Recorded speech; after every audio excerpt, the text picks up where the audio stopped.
Good morning, good afternoon, everyone. Welcome to our Fireside Fireside Chat with two amazing authors and educators. So evolving education and leading the way toward a learner-centered paradigm with Devin Vodicka and Katie Martin. I've been looking forward to this conversation for days. At my house, we play this game of Rose, Thorn, and Bud, and that was my bud last night. I'm looking forward to speaking with these two amazing authors and educators. So my name is Jean-Claude Brizard. I am the CEO of Digital Promise. I come to Digital Promise from spending a few years at the Gates Foundation as part of the U.S. education program. Before that, I worked in two school systems, leading Chicago Public Schools, before that Rochester, New York Public Schools as a superintendent. And before that, I worked in 22 years in New York City schools. I did everything from being a science teacher to a high school principal to leading our high school division in New York City. So it's a pleasure to be here and a pleasure for me to be amongst all of you. Let me ask you, first of all, if you don't mind going into the chat, and some of you guys already are doing this. Who are you? Where are you calling from? So we'll let you get a sense. So far I see folks from New York, from Phoenix, yes, New York City as well. Please keep doing that in the chat. We'd love to see the folks we have here. See my friend Eric Burmeister just logged on. Good morning, Eric, from Menlo Park Public Schools. We're going to have a great conversation. And we'll ask you to submit your questions in the chat or the Q&A. I have a couple of folks who are mining the chat, mining the Q&A to submit those questions to us. Thanks to all of you who submitted questions ahead of time. I have those in front of me as well. So please, as we go, if things really come to you and you have questions for these two amazing authors, please by all means ask them. Again, welcome to our friends from Fort Worth, Watsonville, California, San Francisco, Chile, Vermont. I have a lot of family in Burlington, Vermont, so quite familiar with how Chile, Vermont can be. So, but it's a beautiful, beautiful, beautiful state. So welcome. With that, let me welcome our panelists. Let me start, first of all, with Devin, if it's okay. Dr. Devin Vodicka is the CEO of Learner-Centered Collaborative and the author of the Learner-Centered Leadership. And to show you that I actually have a copy of this book right here. It's autographed, by the way, from Devin. During his tenure as superintendent of Vista Unified School District, he was recognized 3 times as California Superintendent of the Year, in 2016 by AASA, in 2015 by ACSA, and Pepperdine University. He was named Innovative Superintendent of the Year in 2014 by the Classroom of the Future Foundation, and he was a 9-time White House invitee, both in recognition for district-wide achievement and to advise and partner with the U.S. Department of Education's Office of Educational Technology and Digital Promises League of Innovative Schools. A longtime advocate for a more learner-centered model of education, Devin leads Learner-Centered Collaborative in its pursuit of its vision for education ecosystems that empower all learners to know who they are, thrive in community, and actively engage in the world as their best selves. Let me also welcome the amazing Dr. Katie Martin, who is the author of the Learner-Centered Innovation in Evolving Education. Again, got the copy right here as well too, and serves as the Chief Impact Officer at Learner-Centered Collaborative, where she leads the mission to partner with educators to define whole learner outcomes, design meaningful learning experiences, and create the enabling conditions for their unique journey to inclusive and equitable learner-centered education. Katie aspires to create experiences that empower all learners to develop the knowledge, skills, and mindsets to thrive in a changing world. As a mom, she wants her kids to have learning experiences in school that build on their strengths and interests. And as an educator, she is passionate about making sure we do the same for all children. She is recognized internationally for her approach to learning for both educators and students. She's worked directly with thousands of teachers and administrators in diverse contexts to learn, research, and support deeper learning for all learners. She teaches at the Graduate School of Education at High Tech High and is on the board of Real World Scholars. She served as a middle school English teacher, or English language arts teacher, instructional coach, and district-wide teacher mentoring program, which she led. She earned a master's in education, in middle school education, and a PhD in curriculum and instruction. So welcome, Katie, and welcome, Devin. So with that, let's just jump right in to the questions again. Thanks for giving me this amazing opportunity to talk to the two of you guys about this. So the two of you, I mean, maybe we'll start with Katie first. Give us a sense of who you are. I mean, I read your bio. They're of course impressive, right? Who are you as an educator? Yeah, well, first of all, thank you. It's so great to be here and we're excited for the conversation. You mentioned I'm a middle school teacher, and I think at the core, that is still how I see myself as a middle school teacher. I love the kids. I love the teachers who choose to teach the kids in those schools. And I just think that the possibilities are great. Going through my education, pre-service, my master's, PhD, I was always learning about best practices to support young children, young adolescents. And I think that they really apply to all of us in education. Know who you are, get to know, build relationships, create authentic and meaningful experiences, and help people navigate their life. So that is how I tend to see my role as an educator. And I'm also a mom of two young middle schoolers themselves. And so I can't disconnect my role as an educator and my work from what I want for them as young people. And I always am saying, I want them to know who they are, want them to be able to navigate their own path and find what success means to them. And I want that for all of our students and families. So that's really what drives me as an educator and in this work. Katie, that really resonates. I tell people that my life as an educator changed when my daughter was born 21 years ago now, almost 21 years ago. I learned to understand what my job really was. It was about my kid and every mom, every dad's kid. So I couldn't agree more. So Devin, who are you as an educator? Well, it is also great to be here. So much fun to see familiar names among the attendees, and really looking forward to the opportunity to share. So a few things about me. I'm the child of immigrants. My dad's Czech, my mom is Dutch. They're both, they worked as computer teachers while I was growing up. So I've been immersed in the world of education, innovation as long as I can remember. Also am inspired and motivated by my own kids. I've got two children. My daughter is 20. She's an undergraduate in a program to be a teacher, which is something that I'm very proud of. And then I've got a middle school son who is really into the world of dancing. So I'm learning a lot through all of that, but really happy to be here and looking forward to connecting. Devin, thank you. You both are very busy professionals, yet you found time to write a book or two books and so forth. Why did you write this book? So what was the inspiration and motivation? I'll jump in. I have been a friend of mine, George Couros, about 6-7 years ago, really pushed me to start blogging and was saying, you're doing a lot of interesting things and you're learning a lot. Like, I really encourage you to start blogging. And as I did, I really found how impactful that was for my own learning experiences. And as I started writing more and more, I started thinking, I want to share these examples and ideas of what I'm learning.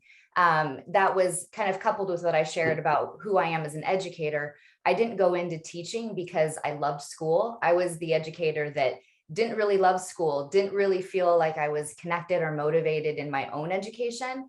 And so I've always been looking for and thinking about, there has to be a better way. There has to be a better way than bubbling in multiple choice tests and, picking the main idea based on A, B, C, or D. And so I started finding out all these ideas and seeing amazing practices happening a lot in San Diego when I was working at the University of San Diego.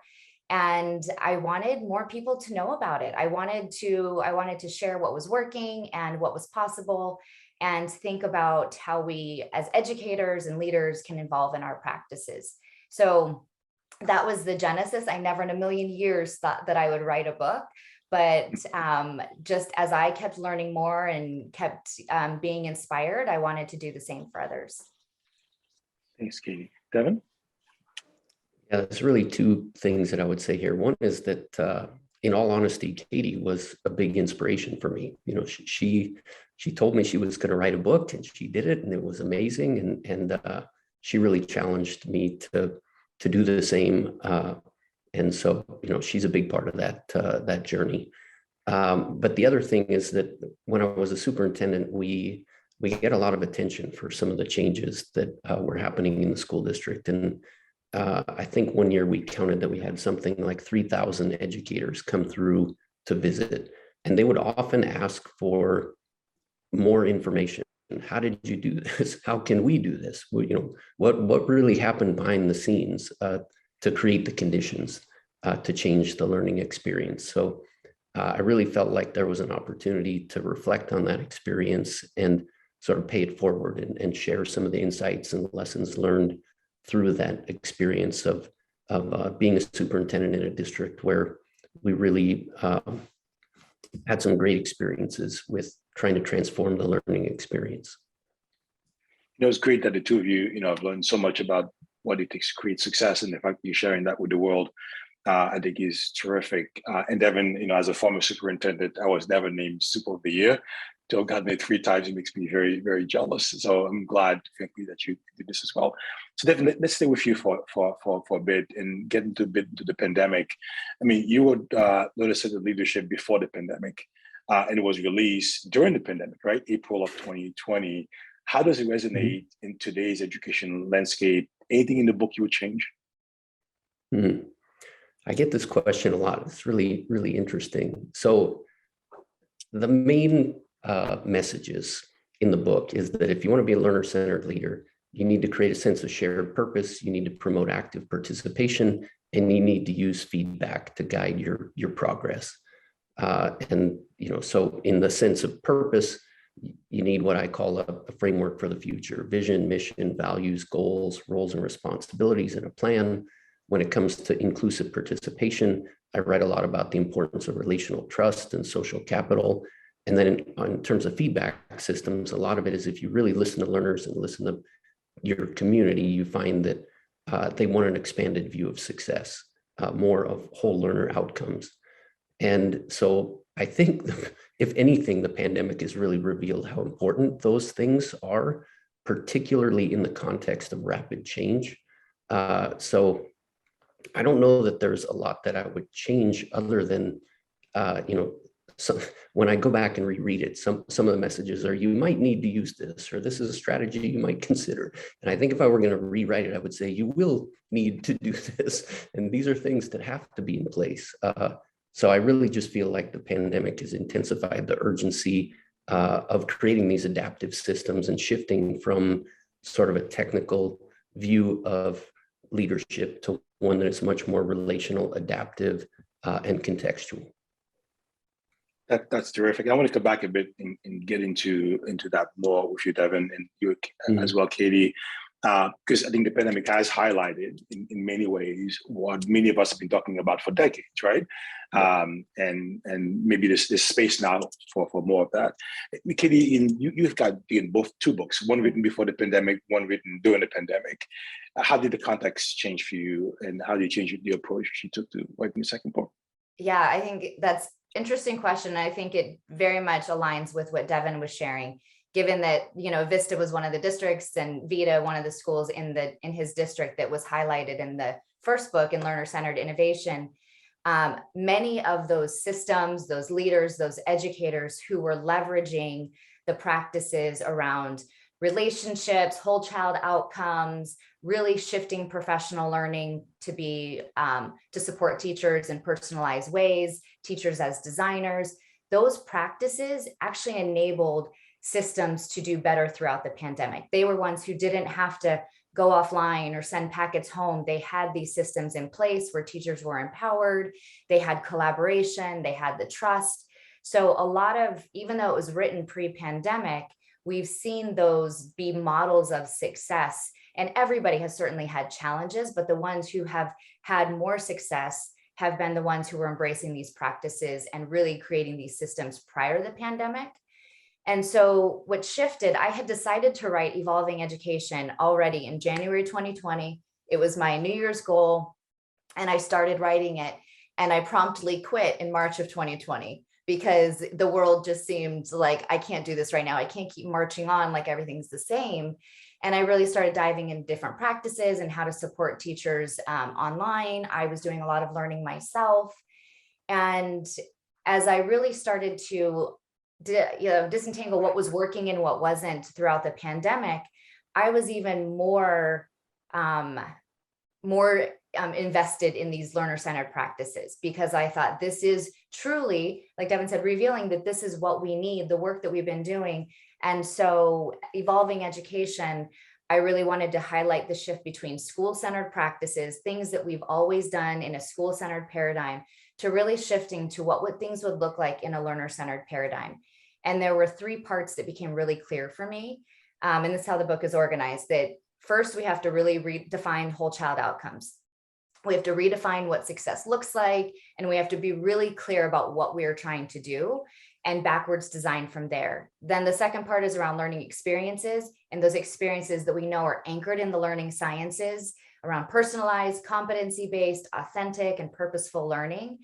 And then the final part is around the enabling conditions, that if we are going to disrupt a system that has been so set in its ways and so standardized, we really have to think about challenging the status quo, navigating that change together, and designing a new and better future for the students in diverse communities.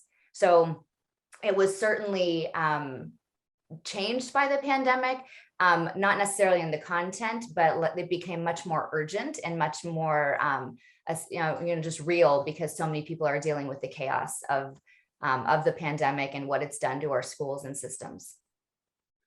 Look, Katie, so you said a lot of important things here. Let's perhaps pull it a bit more, maybe involve you in the same question, Devin. I mean, I grew up as an educator hearing a lot about student-centered practices. I mean, that was the way I was trained as a teacher.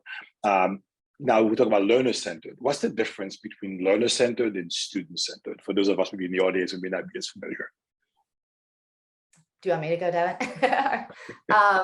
So you can't argue with student-centered, right? Like, that's, if you're an educator, you're in schools, we're there for students. So we definitely think that learner-centered is a wider view than student-centered. We think about the teachers, the administrators, the community members. We want everyone to be considered learners. And so when we look at the design of our systems and think about those outcomes and think about those learning experiences, it's not teachers and administrators sitting back and saying, here's what you do for students. We all have to embrace it. When we look at those outcomes we want for students, problem solvers, critical thinkers, engaged learners, empowered, we want to embody that as educators and administrators and leaders. And so the thinking about those outcomes for all of us, and then designing our professional learning that also embodies those same practices for students.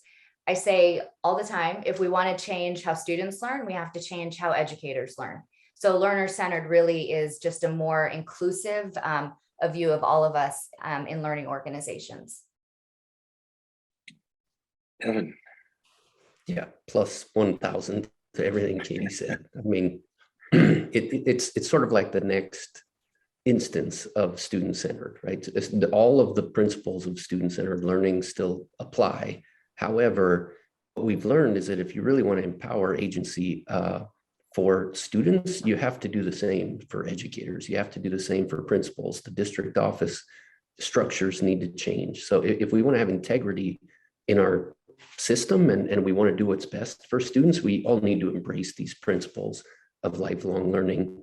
And so I think of it as sort of the ripple effect of being student-centered is you must have learner-centered systems and structures and a learner-centered mindset about what you do.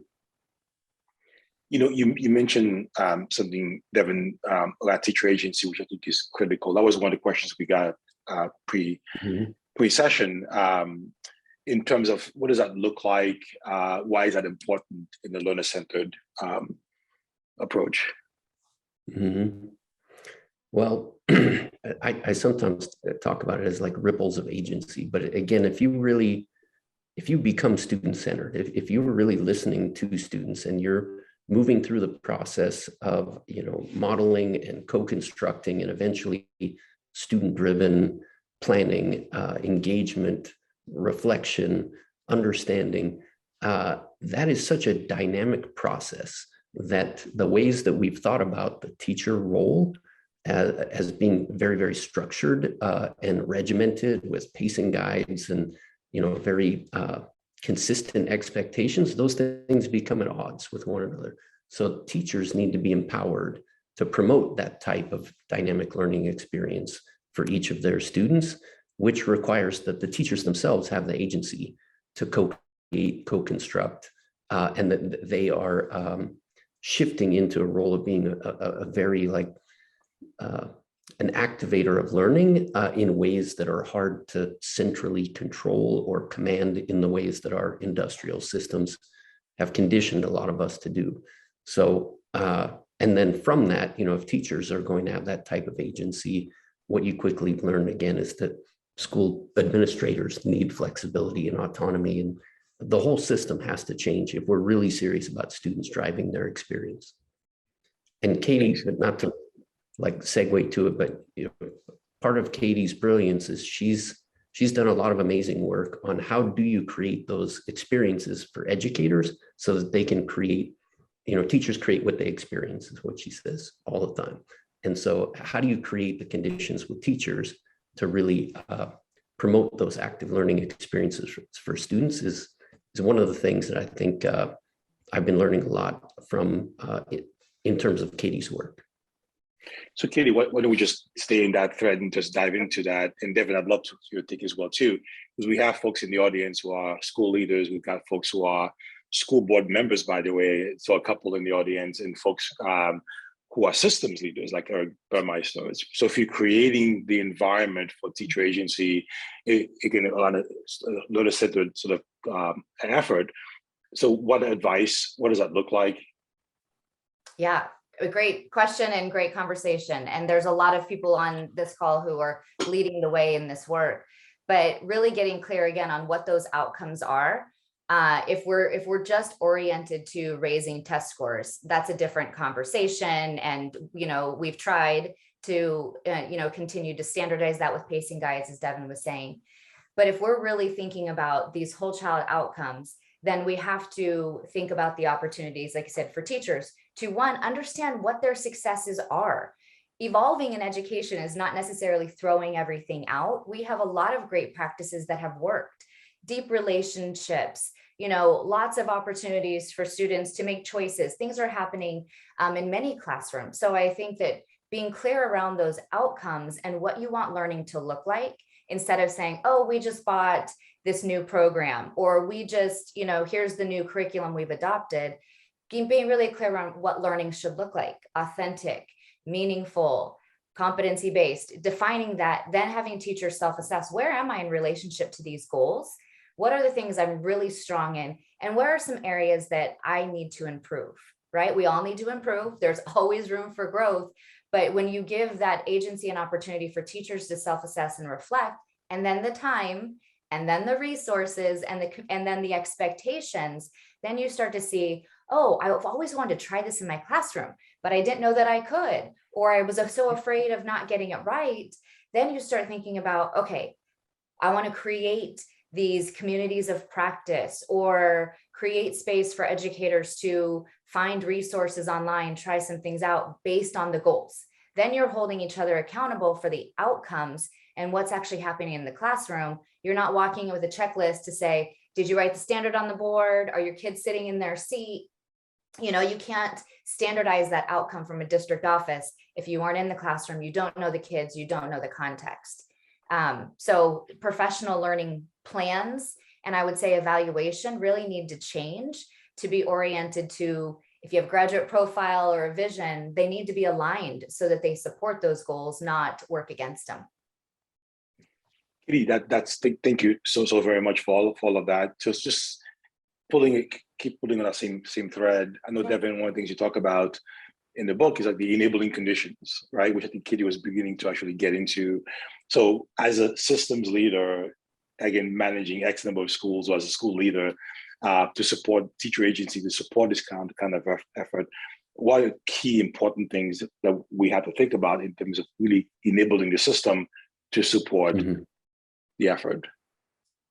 Yeah, it's a really good question. And you know, similar to what Katie said, there's a lot that we can learn from all of our experiences, but it's a balance of structure and flexibility that helps us to create these optimal conditions. And so when we talk about learner-centered education, when we talk about these practices, it's important to recognize that you do need structure and systems in order to effectively accelerate learning in the way that we would hope to see. So I think from a leadership perspective, a lot of that is, again, creating in terms of the condition. It's that framework for the future. Do you know where you're going? That's your vision. Do you know how why you're doing it? That's your mission. Do you have values that give you a reference for how to behave when you are navigating ambiguity? And that is super important, especially through the change process. Do you have clear goals? And Katie talked about how more and more those goals just need to be whole learner, whole child outcome frameworks. And then from that, do you have clear roles and responsibilities, and do you have a plan? And that plan needs to be very, very flexible in order to reach the goals that show you if you're making progress towards that vision. And all of that strategy that is really important to drive the system also requires high levels of trust and high levels of social capital.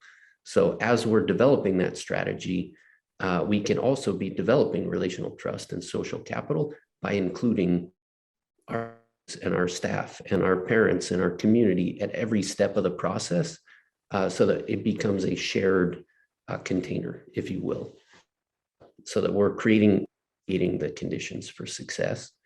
And then once you have those in place, it's about feedback systems. Are you making progress? If you're not, how do we adjust? If we are, what do we learn from it? How do we celebrate?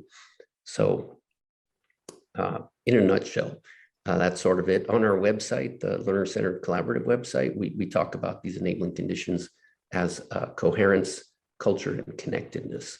And those are another, like big three that you might think about.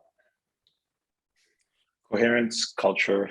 It was a third one again, Devin? Connectedness. Connectedness. Yeah. Really, really critical pieces to all this. I remember just paraphrasing Michael Fullan, who often says that it's not the pace of change that kills us, it's fragmentation. So coherence is can be a big part of that. I'm going to pull Joey Lee's question from the Q&A, which I think is a good one.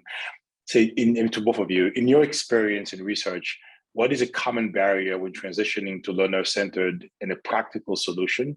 In other words, where do schools, teachers, and our learners get caught up? I'll jump in to kick this one off. I think it's a great question.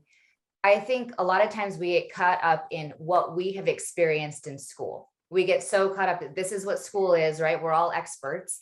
And we think this is how school has to be. It's hard to change something that you haven't experienced in new and different ways.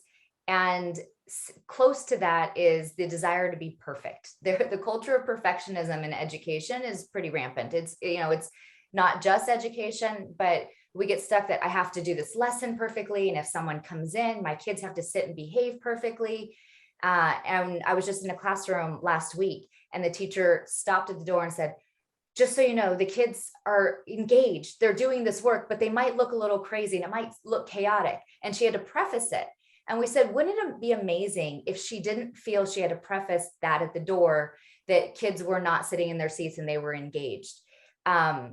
And the reason I say that is that if we really think about shifting practices, we have to be willing to try things out. We have to be willing to get in the messy middle and not know exactly how it's all going to work.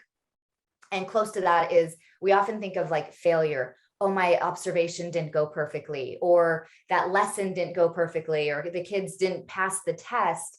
But I think of failure on a much more global scale, that if we're still doing education the same way in 50 years throughout the pandemic, as we were 120 years ago, that to me is a failure, because our kids are different, our world is different, and we have to continually evolve. And so we have to move past, I have to do things the way I've always been told. I have to do things because my boss or my principal said it was the way it's supposed to be done, and really start thinking about, what do my kids need? What are my actual goals? And what can I keep testing to figure out how to improve and provide the best opportunity for the students in my classroom or my community? Thanks, Katie. Can you stay on this issues of enabling conditions where people get stuck for a second? You mentioned tests, Katie. I wonder if the whole focus on assessment, the traditional ways of looking at assessment, is a barrier. And Katie, in your book, you talk about whole child outcomes. Yeah. So exactly what is that? And both of you guys, do you think that the current construct, state and federal, around assessment is a massive barrier to really focusing what this whole child outcome focus?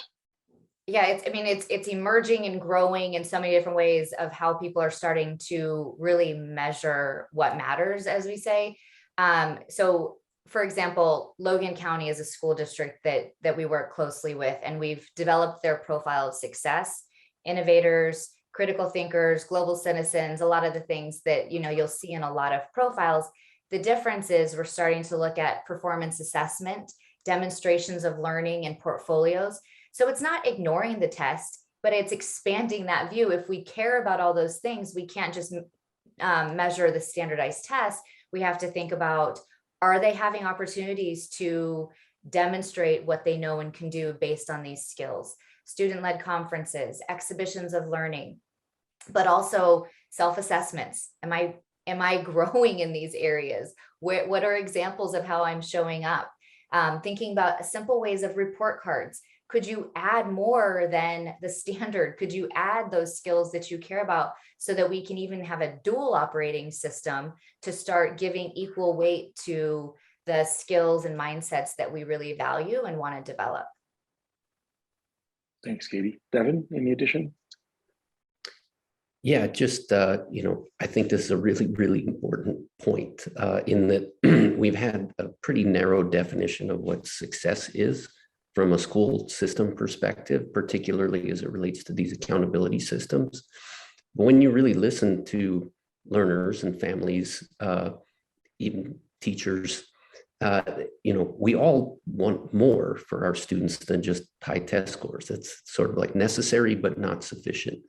And so we did a research project where we looked at outcome frameworks to see, well, what are the commonalities? And what we found is that the more expansive models have at least 3 dimensions: something internal to the self, something about how the self relates to others, and something about how that individual exists in community. So we've created an impact framework which takes those 3 dimensions, and we call them agency, collaboration, problem solving. But really what we want to know is that each individual knows themselves, they have the power to act, they can effectively connect and collaborate with others, they can be compassionate, empathetic, they can communicate, and ultimately we need to be contributing to making communities in the world a better place, which is the problem solving piece of it.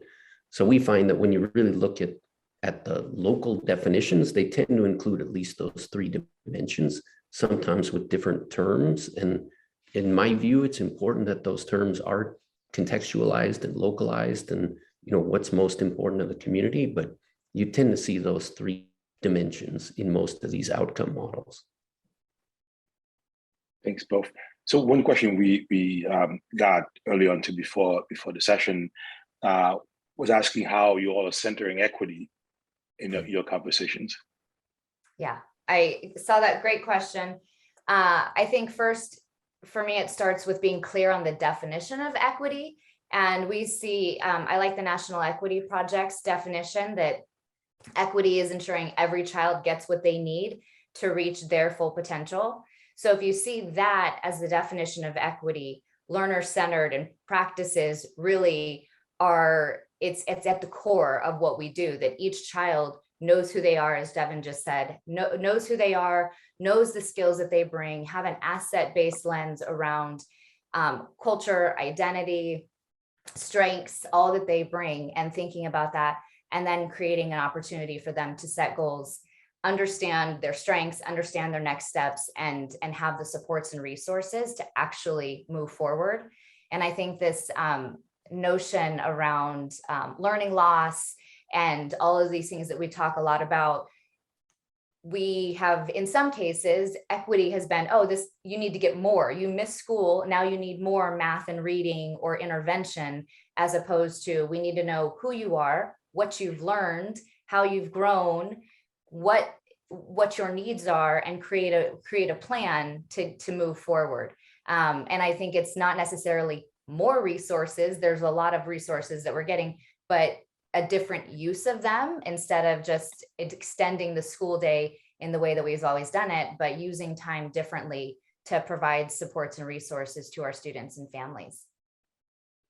There's a bunch of questions again that came, looking at asking questions about the primary school versus high school, right? We talk about sort of middle school. So is there a difference in the approach, and how do you think about learner-centered in kindergarten, first grade versus 11th or 12th grade in high school? Devin's looking at me like I'm an answer. I'll jump in and feel free to add. One, yes, I think it's across the board. You see toddlers and Montessori classes and, young kids being able to figure out what they need and make choices. So it is not about a grade level per se, but it's really knowing where the kids are. So I've seen great kindergarten, first grade, second classrooms in Kettle Moraine, where the teacher is putting up models of what work looks like at different stages. Students are checking their work, comparing where they are in relation to that goal. They're, picking a strategy and working in small groups. That's in kindergarten, right? Like the goals are kindergarten based, that are age appropriate, that are developmentally appropriate. When you get to middle school, allowing students to have that voice and choice, start understanding how they interact with the world, start understanding, things beyond themselves and their communities, and exploring. They have so many questions. My son may or may not have said like, hey, I think I learned more on TikTok today. I was researching these questions. So they have a lot of resources and things that they can access. And then we start getting to high school, and you have opportunities for, internships and community partnerships, profession-based learning. And the CAPS network has done a lot of work around that. But so there's more opportunity and more flexibility that you can offer as kids get older, but it doesn't mean we can't start developing that in younger grades and providing that flexibility and an opportunity to develop their agency and their ways to navigate their own path. Thank you. So I have a question here from Eric. I want to make sure I ask. I'm going to come back and talk a little bit about technology. Sure. As digital partners, we have to talk about technology somewhere along the way. And Janelle just has that question in the chat as well too. So Eric Burmeister, who's a superintendent, asked the following question: how do you see the role of grading and evaluation in the process toward learner-centered instruction? How should we evolve, and how might we advocate for the system, in quotes, to answer the fears that arise from changing the traditional Carnegie unit standard most schools continue to use today? I know I've read some of that stuff in your book, Devin, so I know both of you guys. Yeah. Well, I think, this is a legacy practice, right? The way that we've approached grading comes from the late 1800s, and it was a system that was designed to rank and sort and select. It wasn't based on what we know from today's cognitive science about what actually motivates and improves learning. And so there's a lot of opportunity for us to modernize the feedback and reporting systems. And I'm just a huge fan of much more broader range of feedback systems. So, self-reflection, peer feedback, educator observation, qualitative feedback is a huge driver for learning. And I think we've been really constrained by this sort of legacy admissions process, especially in higher education.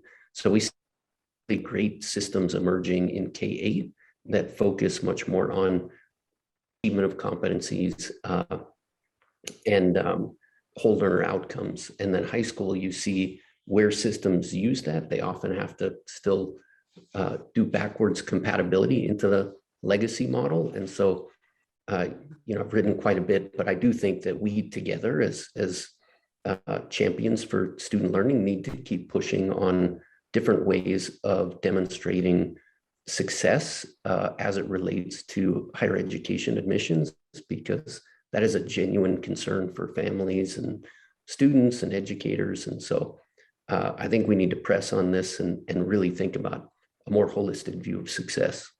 Yeah, I'll just add on to that I like to think about it in three ways. That this comes a lot from like Tom Guskey and some other research, but thinking about where am I related to grade level expectations? That answers the questions like, where's my student, right? Where are they related to where they're supposed to be on certain assessments? That's important for families, important for educators to possibly know. But then I think more importantly is like, how have I progressed? Have I shown progress? Whereas like if I had students who would come in at second grade reading levels and they would have tremendous growth to fifth or sixth grade reading levels, but according to a cut score, they were still deficient. I want to be able to show that progress, and I want to be able to honor that work so that students keep going. And then the third is naming these mindsets and skills that we really care about and value. And in many ways, I think should supersede the grades, but being able to document, like Devin's, in self-assessment, peer assessment, teacher feedback, in much more rigorous ways. How am I demonstrating my ability to communicate my ideas effectively? How am I showing that I'm problem solving and understanding the ways of the world and using it to solve problems locally and globally?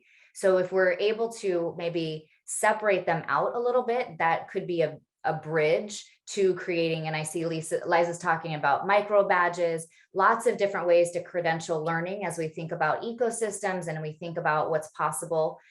But a bridge might be moving beyond a grade for a class to really starting to separate based on things that we care about in pursuit of better grading systems. The whole push on competency-based assessment, I think, is a big deal here, and I love the push, Lisa, on this idea of micro badges. It's a really way of measuring professional learning as well as maybe student learning, right? It's a good way of doing that. One exercise quickly that I borrowed from my wife, I did with my team in trying to convince people that this is important. I asked them in a Google form to list 3 things that made them very successful in their professional life. And I said, they're all highly credentialed people. Not a single one mentioned their GPA out of MIT or Harvard. They all talked about, again, Katie, to your point, Devin, to more of a whole child construct around their leadership that really helped them be who they are today. The question, how do we capture that, particularly in what we do across? So I guess the question is, is there a place here for technology? Is there a place for ed tech to actually improve to support this kind of effort? Yeah, I would 100%. One of the things that I've experienced in this journey of education has been almost 2 worlds, the ed tech world and the progressive educator world. I think, not speaking for, but I think we see this as those learner-centered really embracing the best of both of those worlds, leveraging technology to create more personalized, competency-based, transparent learning and to leverage the world, but also more progressive practices that allow students to co-construct, design experiences that are really meaningful to them and their context. And I think when we look at technology in that role, I think Devin hit the nail on the head, though. We also have to see there's room for improvement in how we are capturing and measuring learning and how technology can support that. When I look at grades for my kids, it says standards-based, but then it's like, 89% B or whatever it is. Like it has to translate for the technology to be able to communicate those things instead of being able to actively and more purposefully share what learning looks like. Yeah, I just want to add, +1 to everything Katie said, but also I think in terms of equity and digital tools, just connectedness is such a human need right now. And, the pandemic has revealed that if you don't have devices and internet connectivity, you can be really disconnected from the world, and that's not healthy, and it's certainly not good for promoting anytime, anywhere learning. So I'm really encouraged by the recent progress around making sure all kids have devices and connectivity. And there's still room to grow, but more progress during the pandemic than we did before on that front. So I think it's really important that we keep building on that momentum. Yeah, and I would add to that, building on the digital equity piece, it's equity of access is foundational, right? Everyone should have, and there's been some great webinars, and the C Summit highlighted the difference in access for students and what that means for them. But I would also want to highlight that beyond access, how we use the technology. So if you're using it to consume, and you're here, some students shared with me that they walk into a class, the teacher points them to the lesson of the day, click on the link, do the lesson, and leave the class. So they're proctoring the session rather than, and they say they don't even engage with us or talk to us or have that communication. So it's about how you use the tools to do things that tools can do, but also make sure the human element leverages the things that humans can do better and have that meaningful interaction. And then also the opportunities to use technology, not to just consume, but to create and connect in more meaningful ways. Katie, we talk about the powerful learning gap, not just the sort of digital gap, but how do you leverage technology? So we're coming up to the close, and there really one big question I want to come back and ask the two of you. In writing the books, talk a little bit about your favorite parts. I know no one has a favorite child or favorite section, but I'm going to push that you help us understand really what really were the things that were really powerful for you in writing and wanting the world to really understand that you love these parts of this effort. Well, I think for me on the second book, one of the things I learned was it was great to share examples and big ideas, but I really pushed myself to create more concrete examples and to really paint a picture of what it could look like. That's, not the only way by any means, but I wanted to share some concrete examples. So I'm proud of that, not just because it's my work, but it reflects the work of so many amazing educators that I've had the privilege to work with and learn from. And I think that by continuing to share and connect, it's the only way that we're gonna evolve our practices. Kevin? Yeah, one quick one that stands out, which was a good reflective experience for me too. But I write about the story of VITA, this Vista Innovation and Design Academy, which was a really powerful transformation of a school. And I write about how it almost didn't happen because the idea that came from the principal for the school to be focused on design thinking was so foreign to me that my initial instinct was to say no and do something more conventional. And the only reason that I said yes to it was because I had a very high level of trust in that principal. And I think he had a high level of trust in me to even bring the idea forward. And that, is such an important reminder to me about just how important relational trust is in all of the things that we do. And, really, I think that's like a main takeaway. And I'm pleased to see how many places are really embracing the value of strong relationships through the pandemic and recognizing that we need that to be at our best. Definitely, so you trigger some things for me too in that conversation, around this idea of connectedness. And I keep thinking about where a lot of us are today, which is around student well-being, teacher well-being, etc. I mean, talk a little bit about how both of you, how you see this in the whole child, whole teacher, whole adult kind of discussion around learner-centered. How is that supporting this really big sort of orientation in looking at student well-being and teacher well-being? I think it just goes like hand in glove with everything that we've been learning and observing about supporting. I mean, our factory model of industrial learning was dehumanizing. It is dehumanizing. It doesn't recognize the whole self. It doesn't recognize our unique strengths, interests, values, our culture, our identity. And that includes our well. We need to have systems that are more learner-centered and ones that take into account that whole person if we want to really support one another and be at our best as people and as communities and as a society. Thanks, Devin. Katie? Yeah, I would just add on to that we're seeing, across the workforce, that more flexibility, more ownership, more pride in their work is critical to just being fulfilled humans. And so we can't neglect that in education. We've created systems where a teacher is bound to a classroom and a set of students, and they're locked in. And, I remember the days you can't go to the bathroom, you can barely eat lunch. Like, we need to create more opportunities where people can be whole at work, where they can have flexible schedules, where we can work more collaboratively together. And we're seeing models of that emerge. And when people have that chance to work with people who they trust, to be trusted to make decisions, and to have some flexibility in when and where they do their work, that they are much more engaged and fulfilled. And so I'm encouraged and excited for that in education. Thank you. And I think I'll ask my last big question. I keep watching the chat, and folks at times are leaning on the policymakers, administrators, and others to create barriers. The folks who focus on accountability tend to go back to what's natural. So we know this is the solution. It is the way to go quickly to transform our education system. So what words of encouragement, advice do you have for educators, teachers, and superintendents, for that matter, pursuing shifts toward learner-centered right now?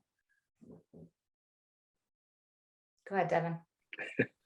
Well, I think there's a lot, but a couple of things that I encourage everybody to do is, one, listen to learners. So get proximate. We talk about being student-centered. You have to be with students in order to do that. So listen to learners, embrace a broader view of success, and work together to define that in your community. And I love Margaret Wheatley, how she says, the leader's role is really to ask two questions: who cares about this, and what's possible? And I think as you go along this journey, you're going to encounter so many challenges, so many novel situations. Just keep asking yourself those two questions: who cares about this? Invite them in, and then ask that group what's possible. You'll be amazed by what happens. Yeah, I'll go a little bit more tactical, maybe even the classroom, that I think it's important for all of us as educators in this space. And I like how you asked your team, Jean-Claude, like, what is your experience? And really get people to get connected with their own experience, their educational journey, what it is that inspired them to be in education. We get so into lockstep, this is what I have to do, that we're not really thinking about what we are doing and why. So I just think that's an important conversation to have in communities. And then, really thinking about that experience. What is it that we want for learners? Get really clear on that. And then I would just say, we got to try stuff. We have to just get in there and start trying things. Back to this idea of like not being afraid of failing, really thinking about what it means to fail in a larger sense, and start trying things, sharing, and iterating towards new and better outcomes. Thank you both. When you look at the fact that what we've been doing in the past really has not been working anyway, so why not try new stuff and do things differently? It's as if we're holding on to a construct that has not worked for a lot of young people. And I love the fact that if we were able to get these policymakers, those folks on the outside, to really understand how they got to where they are, they'll come back to the fact that they perhaps experience learner-centered education. So thank you. Katie, we have one more thing you want to say. Please go ahead and say it. I was just going to say the policy people, I run into a lot of people are like, well, I'll change. I'm just waiting for the policy to change, or I'm waiting for my principal to do this. And I find that teachers, I had a lot more freedom. Teachers have a lot more freedom often than they give themselves credit for, and they're bound by this imaginary cage in a lot of places. So I would say try things, but if you don't think you have the agency, or there's some rule that you can't do it, I would say talk to your co-teachers, your principals, your community, because you often have a lot more freedom and flexibility than people often think. Thanks, Katie. Devin, anything you want to add there? Well, no. I was thinking the exact same thing, that so many of these constraints are constraints, right? It's from our own conditioning that we think that we have to conform to something. But when you really test, you know, a lot of times the policy is more flexible than you initially thought, or there's a flexibility provision that you didn't know about. And so it's on us as leaders to do what's right for kids and to do what's right for our society. And the risks of inaction, the risks of failure in, you know, as Katie framed it, if we just keep doing what we have been doing, are too high. So we need to lean into the unknown, and we need to just do better. Last thing I'll add before we actually close is that what I have found in my career, and I'm sure Devin, reading your bio, you found as well, is that the traditional scores, they come anyway. So if you focus on a learner-centered approach, the traditional statewide assessments, you're going to get the scores. And we have examples of schools, frankly, who have done things the right way and have really gone really high. One school in particular I know went from 30 to nearly 80% proficiency in reading and math, and not by focusing on the assessment, but focusing on the whole child or learner-centered approach. So thank you both for this amazing conversation. Want to make sure that you know what is coming next. I'll wait for my folks who are moving the slides to identify the next conversation. With, of course, a bunch of our folks, Tom Rooney, Lindsay, Marlon Stiles, Eric Burmeister. We're going to pull on you, Eric, and Susan Infield. Of course, we're back with Katie again, with Kim Smith moderating coming up on the 4th of February at 10 a.m. Pacific. Thank you so very much, Devin, Katie. Thank you all of us for joining us today.